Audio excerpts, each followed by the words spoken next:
श्री स्वामी समर्थ. स्वामी महाराज तुमच्या सर्व चांगल्या इच्छा पूर्ण करो ही स्वामींच्या चरणी प्रार्थना करते आणि आजच्या या नवीन व्हिडिओला सुरुवात करते.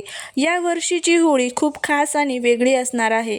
2 आणि 3 मार्च 2026ला येणारी ही पौर्णिमा आपल्यासोबत एक मोठं खगोलीय संकट म्हणजेच चंद्रग्रहण घेऊन येत आहे. या काळात नेमकी वेळ काय असेल, ग्रहणाचा तुमच्या घरावर काय परिणाम होईल आणि होळी नक्की कधी साजरी करायची, या सर्व प्रश्नांची उत्तरे आजच्या या व्हिडिओमध्ये आपण पाहणार आहोत. त्यामुळे व्हिडिओ हा स्किप न करता शेवटपर्यंत नक्की पहा. जर तुम्ही चॅनलवरती नवीन असाल तर चॅनलला सबस्क्राईब करा आणि असेच माहितीपूर्ण नवनवीन व्हिडिओ पाहण्यासाठी बेल आयकॉनलाही प्रेस करा, म्हणजे जेव्हा कधी मी नवीन व्हिडिओ अपलोड करेल त्याचं नोटिफिकेशन सर्वात अगोदर तुम्हाला भेटेल आणि तुम्ही एक पण व्हिडिओ मिस करणार नाही. आपल्या हिंदू पंचांगानुसार फाल्गुन महिन्यातील पौर्णिमेला आपण होळी साजरी करतो. 2026मध्ये पौर्णिमेची तिथी 2 दिवसात विभागली गेलेली आहे. पौर्णिमा तिथीचा प्रारंभ हा 2 मार्च 2026 रोजी दुपारी 12:42 होत आहे. पौर्णिमा तिथीची समाप्ती ही 3 मार्च 2026 रोजी सायंकाळी 6:25 होत आहे. शास्त्रानुसार ज्या रात्री पौर्णिमा असते त्या रात्री होलिका दहन केले जाते. म्हणजेच 2 मार्च 2026च्या रात्री होलिका दहन होईल आणि 3 मार्चला धुलिवंदन म्हणजेच रंगांची होळी साजरी केली जाणार आहे. याच पौर्णिमेच्या दिवशी म्हणजेच 3 मार्च 2026ला खग्रास चंद्रग्रहण होत आहे. ग्रहणाची वेळ हे ग्रहण भारतीय वेळेनुसार दुपारी साधारणपणे 12:42 सुरू होईल आणि सायंकाळी 6:25 संपेल. भारतात दिसणार का? होय, 3 मार्च रोजी जेव्हा चंद्रोदय होईल तेव्हा ते ग्रहण भारताच्या काही भागात दिसण्याची शक्यता आहे. सूतक काळ जर ग्रहण दिसणार असेल तर त्याचे सूतक 9 तास आधी सुरू होतात. त्यामुळे या काळात देवाचे नाव घेणे आणि मंत्रोच्चार करणे अत्यंत फलदायी ठरते. होळीच्या दिवशी चंद्रग्रहण असल्याने काही गोष्टींची काळजी घेणे गरजेचे आहे. ग्रहणाच्या काळात म्हणजेच दुपारी 12 ते संध्याकाळी 6:30 शक्यतो जेवण टाळावे. गर्भवती स्त्रियांनी ग्रहणाच्या वेळी घराबाहेर पडू नये आणि टोकदार वस्तूंचा वापर टाळावा. ग्रहणाच्या काळात ओम नमो भगवते वासुदेवाय किंवा महामृत्युंजय मंत्राचा जप करणे कुटुंबासाठी संरक्षण ठरले जाते. 2 आणि 3 मार्चची ही वेळ अत्यंत महत्त्वाची आहे. शास्त्र आणि विज्ञानाचा हा मेळ समजून घेऊन आपली होळी सुरक्षित साजरी करायची असते. यावर्षी पौर्णिमा तिथी 2 दिवसात विभागली गेल्यामुळे आणि चंद्रग्रहणामुळे मुहूर्ताबाबत थोडा संभ्रम आहे. परंतु शास्त्रानुसार खालील काही वेळा पाळणे योग्य ठरेल. होळी पेटवण्याची तारीख ही 2 मार्च वार सोमवार असणार आहे. होलिका दहनाचा शुभ मुहूर्त हा 2 मार्च रोजी संध्याकाळी 6:19 पासून ते रात्री 8:30 च्या दरम्यान असणार आहे. काही पंचांगानुसार 2 मार्चच्या रात्री म्हणजेच 12:50 ते 2:02 हा देखील काळ महत्त्वाचा मानला गेला आहे.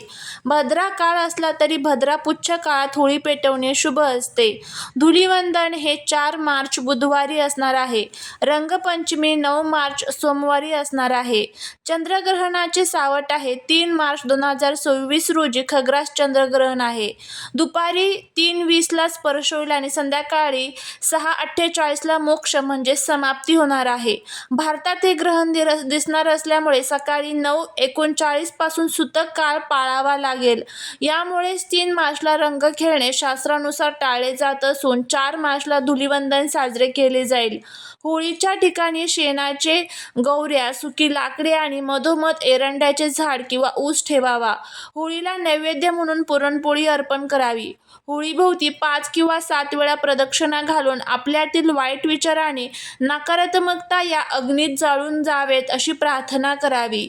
ही कथा आपल्याकडे आहे की भक्त प्रल्हाद आणि होलिका कशा प्रकारे देवाची भक्ती करणाऱ्या प्रल्हादाला वाचवण्यासाठी भगवान विष्णूने नृसिंह अवतार घेतला आणि अग्नीचे वरदान असूनही दृष्ट होलिका जळून खाक झाली. हा सण वाईटावर चांगल्याचा विजय आहे. होळी पेटवणे हे केवळ लाकडे जाळणे नसून ते नकारात्मकतेचे दहन करण्याचे प्रतीक आहे.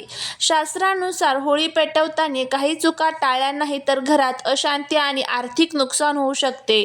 त्याचबद्दलची आता आपण माहिती घेऊया. होळी पेटवताना टाळायच्या 5 मोठ्या चुका. चुकीच्या झाडांची लाकडे वापरणे. शास्त्रानुसार जिवंत किंवा फळ देणारी झाडे म्हणजेच आंबा, पिंपळ, वडाची झाड तोडून त्यांची लाकडे होळीत जाळू नयेत. काय वापरावे? केवळ वाळलेली लाकडे, एरंडाचे झाड किंवा प्रामुख्याने शेणाच्या गोवऱ्या वापराव्यात. गोवऱ्या जाळल्याने वातावरण शुद्ध होते. भद्रा काळात होळी पेटवणे अत्यंत अशुभ मानले जाते. यामुळे कुटुंबावर संकट येऊ शकते आणि सामाजिक अशांती पसरू शकते. 2026 मध्ये 2 मार्चला भद्रा पुच्छ किंवा शुभ मुहूर्तावरच संध्याकाळी 6:19 नंतर होळी पेटवावी. होळी हा एक पवित्र अग्नी आहे. लोक अनेकदा त्यात प्लास्टिक, त्याचबरोबर रबर किंवा घरातील कचरा टाकतात. हे शास्त्रोक्त दृष्टीने चुकीचे आहे आणि यामुळे वायू प्रदूषणही होते. अग्नीला पवित्र मानून त्यात केवळ तूप, अक्षता, खोबरे आणि पुरणपोळीचा नैवेद्य अर्पण करावा.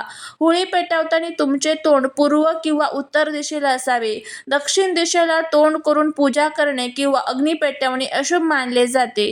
होळी ही एकट्याने पेटवण्याची गोष्ट नाही. कुटुंबातील सर्व सदस्यांनी एकत्र येऊन प्रदक्षिणा घालणे आवश्यक आहे. जर घरातील कर्त्या पुरुषाने किंवा स्त्रीने प्रदक्षिणा घातली नाही तर पूजेचे पूर्ण फळ मिळत नाही. ग्रहणाच्या सूतक काळात किंवा ग्रहण काळात शुभ कार्य किंवा अग्नी प्रज्वलित करणे टाळावे. 30 मार्चला सकाळी 9:39 पासून ग्रहणाचे सूतक सुरू होईल. या वेळेमध्ये जर घरात अन्न साठवलेले असेल तर त्यात तुळशीचे पान टाकून ठेवावे, जेणेकरून अन्नावर ग्रहणाचा नकारात्मक परिणाम होणार नाही. चंद्र हा मनाचा कारक आणि पांढऱ्या रंगाचा प्रतीक आहे.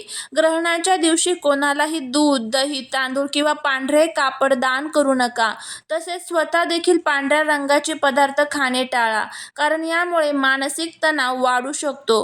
होळीच्या आनंदात गर्भवती महिलांनी विसरू नये. ग्रहणाच्या वेळी 3 मार्च दुपारी 12 ते संध्याकाळी 7 पर्यंत घराबाहेर पडू नये. तसेच त्यांनी सुई, कात्री किंवा चाकू यासारख्या धारदार वस्तूंचा वापर करू नये.